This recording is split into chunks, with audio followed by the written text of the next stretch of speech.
afternoon and welcome to UBC Lunchtime News today on the 19th of August 2023. My name is Sharon Kyomugisha.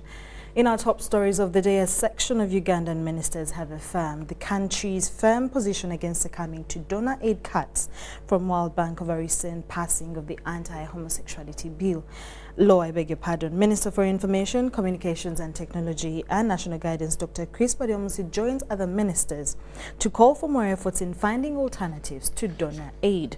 This position comes barely days after President Yoweri Museveni issued a 26-page dossier detailing Uganda's position on donor aid, including the need to realign the country's priorities and expenditure. Sending somebody to school and giving them medicines, ladies and gentlemen, does not create wealth for them. Wealth is a function of income. Sometime in early 2000s, precisely in the year 2007, renowned veteran journalist Andrew Mwenda presented an international paper to TED Global. It was on the strings attached donor aid as one of the stumbling blocks towards Africa's progress. Does any one of you know a country that developed because of the generosity and kindness of another? Well, since I'm not seeing the hand, it appears that what I'm stating is true. Several years later, his words are proving prophetic for Uganda after the World Bank announced aid cuts to the country over the anti-homosexuality law. This has since drawn mixed reactions, with the conversation not missing on Youth Day celebrations. We know 67 countries that have laws similar to the one which was passed by our parliament. They never received a cut. We know countries where even expressing yourself as a woman, what Ugandans do for comedy, to play as a woman, is banned in some countries. The list is very present on the internet, but the World Bank has never cut their money. So this cut by the World Bank on our money is unfair. This statement by the chairman, National Youth Council, coming hardly a day after President Yoweri Museveni issued an over 20-page document on how to counter donor aid funding cuts. In the missive, the president recommended realignment in the country's priorities, reduction in expenditure, and international travel expenses. Ministers have joined other Ugandans in agreeing with the president. And also it is important that national economies focus on sustaining themselves by doing those things that sustain their economic base. The message is very clear that we must work hard to develop our country and be self-sustaining. That's very simple. If we are self-sustaining, then we defend all our values. Us in Uganda, we are looking at the areas which the president highlighted: manufacturing, commercial agriculture, services, and now the knowledge economy. So these things, if we focus on them, plus other interventions that bring wealth to our rural people, if we focus on them, we shall widen our tax base and be able to collect the desired taxes which can sustain our economy in the long run. To re-emphasize this is the Minister for Information, Communications Technology and National Guidance, Dr. Kyomugisha. We need, as the President has guided, to cut areas of wasteful expenditure and hemorrhage of resources by concentrating resources on those areas which will stimulate production, and we remove consumptive areas in the budget and use our money much more frugally by focusing on stimulating production, ensuring that areas like PDM and even infrastructure are supported using our own taxes, our own resources. The sources of revenue to our budget is the internal sources, and then the secondary one are external sources. Our role as leaders is to encourage our people to work. And when they work, they should make sure that their sources of revenue are more than their expenditure. They both agree that the decision by the World Bank is a blessing in disguise for Uganda. We are not worried because of the aid from the Western countries, for reasons that they are the ones who benefit, because they bring these monies with strings attached. In any case, the World Bank is not the only funding partner that supports development in the countries like Uganda. There are other African Development Bank, China Exim Bank, and many others.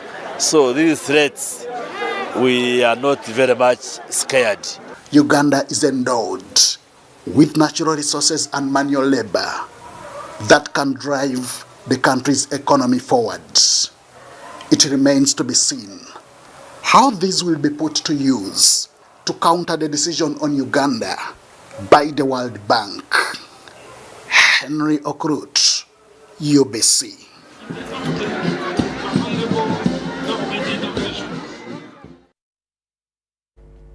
Farmers in Greater Mubende region have been advised to form groups and be able to procure tractors for mechanized agriculture and equipment for irrigation.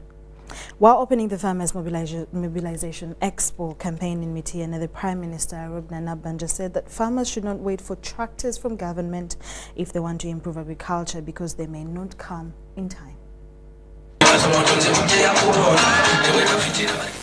A big number of farmers from districts of Greater Mubende, including Mubende, Chankwanzi and Mityana, have converged at Chiriocha Church of Uganda Primary School grounds to participate in the Farmers Mobilization Education Value Addition Expo 2023 and service delivery campaign spearheaded by the Office of the Prime Minister. Prime Minister Robina Nabanja said farmers have been exposed to the right products like seeds and inputs through this expo. Muleke tujikebere tulifenna tulabenga abantu bafuna esiga entuufu kakati ekirala stocking materials mubadde mufuna n'ogula akabizi n'okalundira emyaka esatu tikavawe kali nga tikakula kakati twaleese abakugu webali wano era buli aguze akantu wano okaguze mu original buli koguze wano okaguze ku mukugu. She, however, urged them to ensure they link up with organizations that sell tractors to practice mechanized agriculture. Nga government yaffe tesobola kuziweereza buli muntu. Abantu abamu osobola okwegulira ka tractor. Tractor za mirundi mingi. Waliwo kye bayita hand driven tractor. Ba eri wali oba ne mwekolamu omulimu abantu 2, 3, 4, 5 nga katugule ka tractor kafu.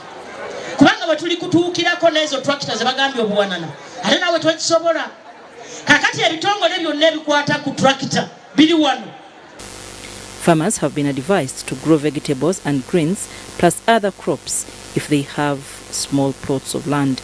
Those with big plots of land have been told to grow maize, since government has procured tractors with different technologies to assist them in this cause. Bw'oba ettaka ttono oteekwa essira kulisa kwebyo ebirime by'osobola okufunamu esente nnyingi ng'olimye akantu katono. Nkwanzi Resources Development Limited are some of the exhibitors who have showcased crop protectant made from a natural nutrient from soil called choline. Manufactured a product called Nkwanzi Crop Protectant.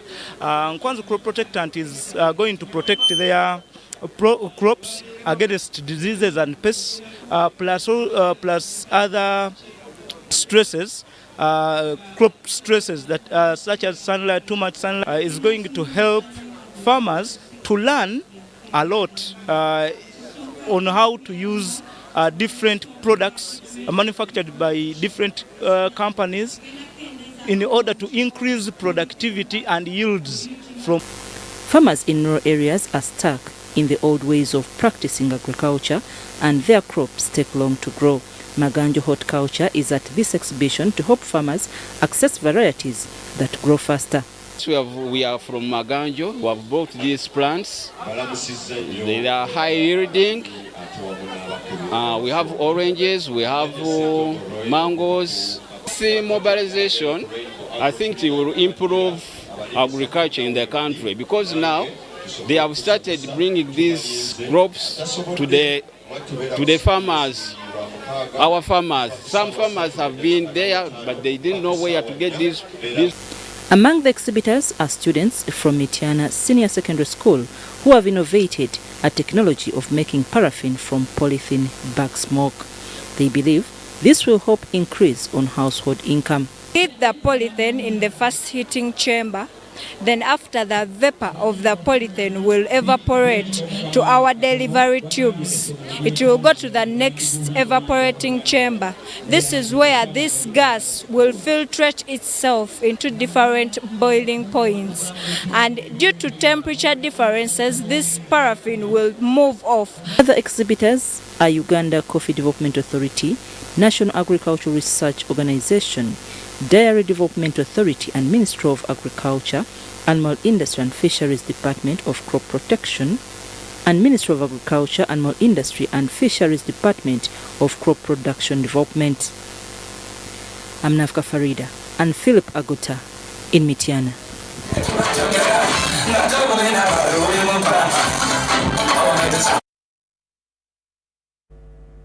Patrick Ayota has been appointed as the Managing Director of NSSF by the Minister of Gender, Labour and Social Development, Honourable Betty Among.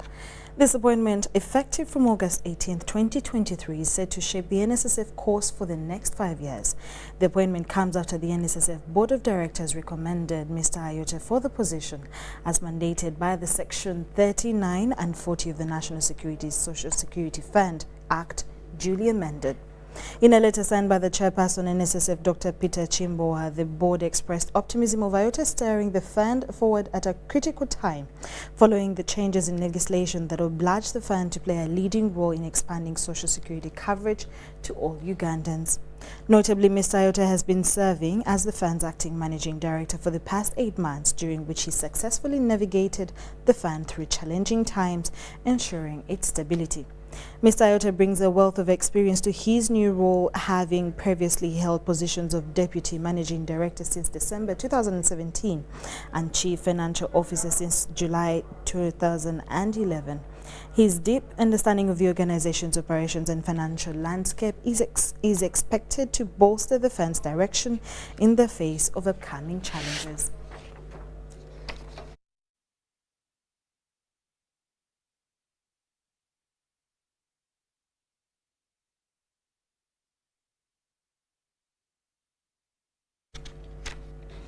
We'll take a short commercial break and we'll be back with more stories.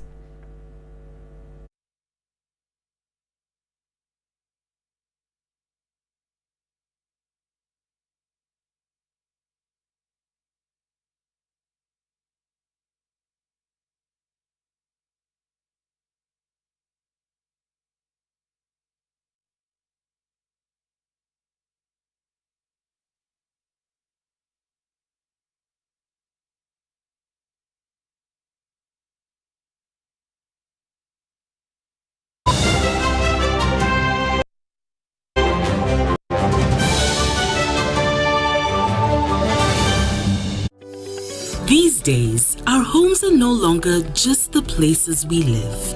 It's where we attend meetings, go to class, keep each other safe, and entertain ourselves. To do this smoothly, you need a reliable internet connection. Buy the MTN WakaNet router, which connects up to 32 devices and get a free 40 GB data bundle at only 149,000 shillings. Or buy the MTN WakaNet MiFi at only 75,000 shillings and enjoy a free 15 GB bundle to stream, study, work, and play on the go. Visit any MTN service center to buy the MTN WakaNet router or MiFi and enjoy the internet that does amazing things.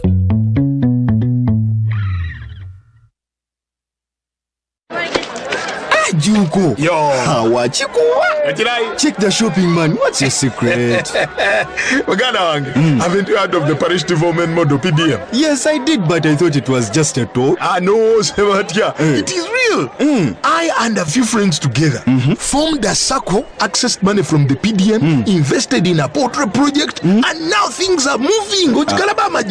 Joko, I thought I was one of your friends. You are. But you left me behind. I didn't leave you in poverty. But what you do, just visit your LC2 chairperson and your parish chief and start the process of economic transformation. Just like that. The parish development model is an initiative from the government of Uganda through the Ministry of Local Government designed to transform all lives of Ugandans for the better. PDM, my parish, my development, my life.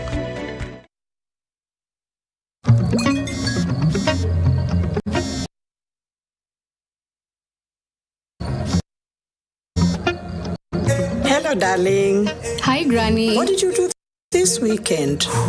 Well, on Friday, I went on a science trip with my classmates to Windy to see the gorillas. Then we watched the cup final in London.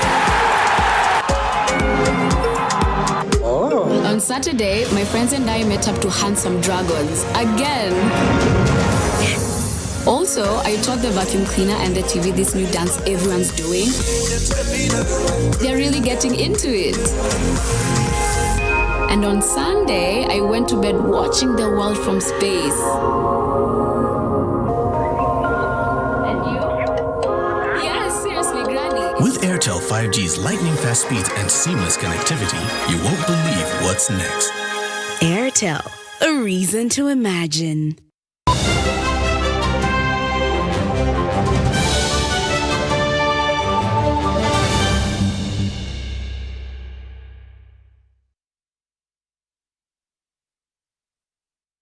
Welcome back from that short commercial break. As we continue in UBC Lunchtime News, the Global Green Growth Institute held a steering committee meeting to launch the physical development plans of Gulu and Arua. The National Physical Planning Board approved the physical development plans for the new cities of Gulu and Arua, and these are to support infrastructure development in both cities and also address the development challenges in the two cities like road and surface water drainage systems, housing, among others.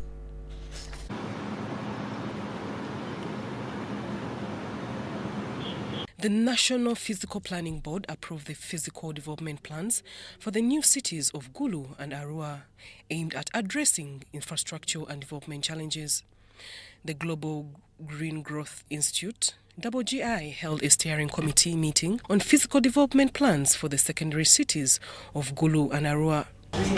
This project aims at greening Uganda's urbanization and industrialization. As you are aware, today we have a lot of challenges of climate change.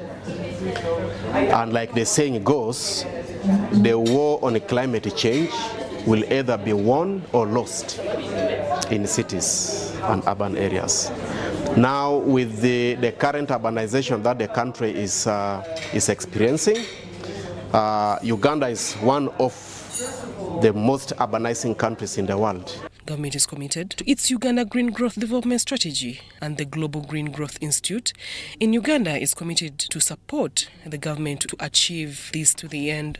We have done the physical development plans for 2 of the cities, but we've been working on investment projects for 4 cities. So this includes Arua and Gulu are the ones with the new physical development plans, and then Mbarara and Jinja, they already had plans, and we just focused on the investment elements. And the investments, they go from, for example, electricity generation with solar to waste management is a very important issue. Planning ahead is vital, especially for the rapidly growing secondary cities, to address the increased pollution, traffic congestion and housing, all intended to make secondary cities investment-friendly. Physical planners say that there is need to embrace the green urban development challenge. And the influx in Gulu now, it is so much.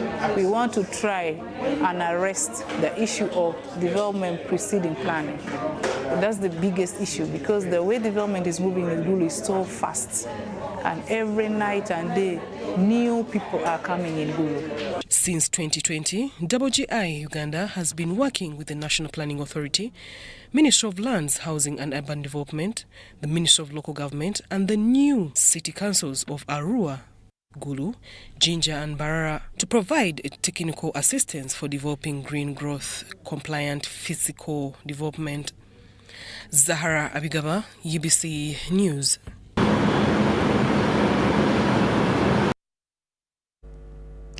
After spending almost 20 years of near impassable rural roads, communities living in rural areas of Busuju in Mityana district have a reason to smile following government's intervention to rehabilitate these roads. The communities, especially in the areas where the late General Kasirye Gwanga was buried, say the nature of these roads has been affecting them socially and economically. Communities in the rural areas of Busuju in Mityana district have been grappling with dilapidated roads. However, they now have a reason to smile following government's intervention to work on these roads. These roads include Kajogi, Buluma, Ntalanda, Kande, Chitongo, Wabiyinja, Butayunja, Chitongo, Manyi, among others, that have been in dire need of rehabilitation. Botuka omukasa ngori ku boda awo ngova otambuzawo bigere tuli mu kizinga ne mutugogodde katutandise okulabika nti tuli bulungi tweyanziza tebayiyo bye bagenda tukolera okuleka oluguudo tuva eno nga tutamidde. This was during a familiarization tour by the LC5 chairperson Mugisha Patrick, accompanied by district councillors and engineers, among others. Working on these roads, you find that the market, the boosting farmers, livelihood, access in hospitals. I think you can just look at it. Mugisha encouraged the communities to utilize the roads to fight poverty and improve community work. He, however, urged government through the Ministry of Works and Transport and also local government to allocate more funds to districts, especially on the budget of rural roads, which are vital to the social and economic development of the communities. Because me coming here, it has also bridged the gap between the other team and our committee, which reports directly to my office, and the engineers. So I think from here, they're going to work together as a team to start the people of Kajoji, Kande, Chigogoro get a good service, a good road in this area, good services. Sudat Kaye and Fred Kasibante, UBC News. Horticulture farmers in Ilioloa Sub-County, Toro District have been sensitized on modern and safe fruit and vegetable growing techniques as part of the programs to minimize losses at the farm level while enhancing their household incomes. The training is part of the Horticulture Market Acceleration Program funded by the Dutch government and implemented by Syngenta International in partnership with TechnoServe Business Solutions to Poverty. Here, we are done. Thank you. Despite efforts by many Ugandan farmers who venture into profitable horticulture farming, most farmers lose 40% of their young seedlings due to poor nursery skills management, a trend which must be addressed for them to stay in business. As part of the efforts to boost the farmers' horticulture business, farmers in Ojulai Parish, Iora Sub-County in Tororo District have been tipped on modern and profitable methods to improve their farm yields and household incomes. This was during a field training carried out by the Dutch government-funded Horticulture Market Acceleration Program, Syngenta International, in partnership with TechnoServe Business Solutions to Poverty at Geno Family Farm. Some of the horticulture crops included tomatoes, watermelons, cabbages, onions, green pepper, among others.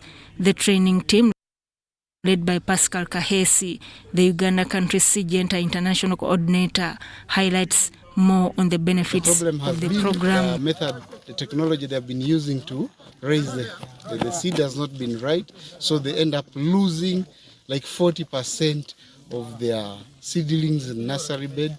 Then it spread further in the garden under management, so they end up not making money. We are working with farmers by giving them different trainings in agronomy and business skills, as well as working with different partners. One of those is Syngenta. The roots of a plant do not develop very well to absorb the nutrient. Though the nutrient is in the soil, but the roots have not developed to absorb the nutrient, meaning that the plant will still lack the nutrient. On behalf of the participating farmers, Ezekiel Sioga, the Geno family manager, shares his testimony regarding some of the improved pest and weather-tolerant Alston tomato varieties. I would advise my fellow farmers, this is just a short time period. You harvest and you get money. Last time we transplanted it from the nursery on 1st of June. So now we have harvested.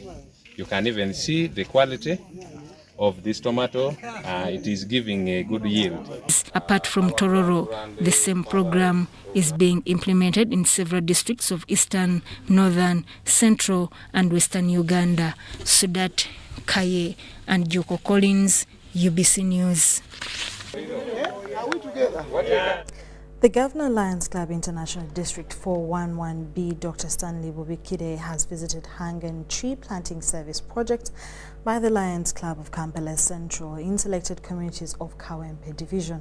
Residents of Chiganda Zone, Kawempe Division and senior members of the Lions Club of Kampala Central received the Governor at Clinton Junior School, Kawempe in Chiganda Zone. Dr. Stanley Bobikide is the overall head of Lions Club of Uganda under Lions Club International.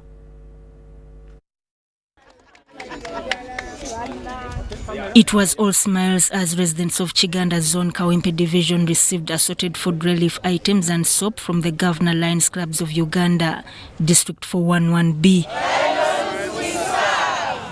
Bobby Ikire, who also led a tree planting exercise in Chiganda Zone, commended leaders of the Lions Club of Kampala Central, led by Julius Tumuhimbise, for supporting communities with food and tree seedlings to address hunger and environment. Contribute to good environment. They give us oxygen, but they also give us a shade.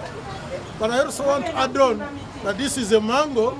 The children and the staff should be able to get fruits which are very good for our bodies. The food relief was an initiative of Dr. Hilary Kiza, a Makerere University donor and also a third president of Kampala Central Lions Club.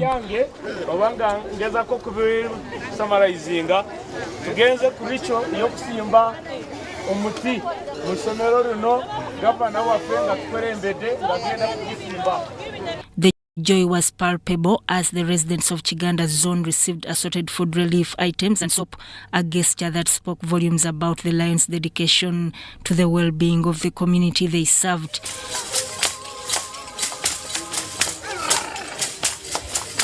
The governor was later hosted to a board meeting by the Lions Club of Kampala Central and granted dinner at Kampala Kolping Hotel. The governor also inducted new members into the Lions Club of Kampala Central and urged them to carry on the mantle of serving communities with passion through mobilizing resources.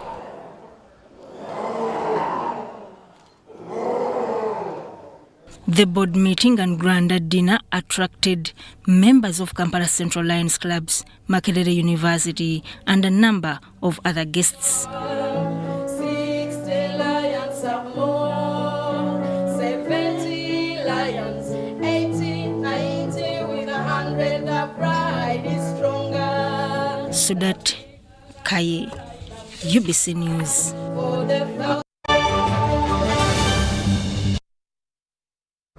Thank you so much for watching UBC Lunchtime News. My name is Sharon Kyomugisha. Stay tuned for more programming coming your way.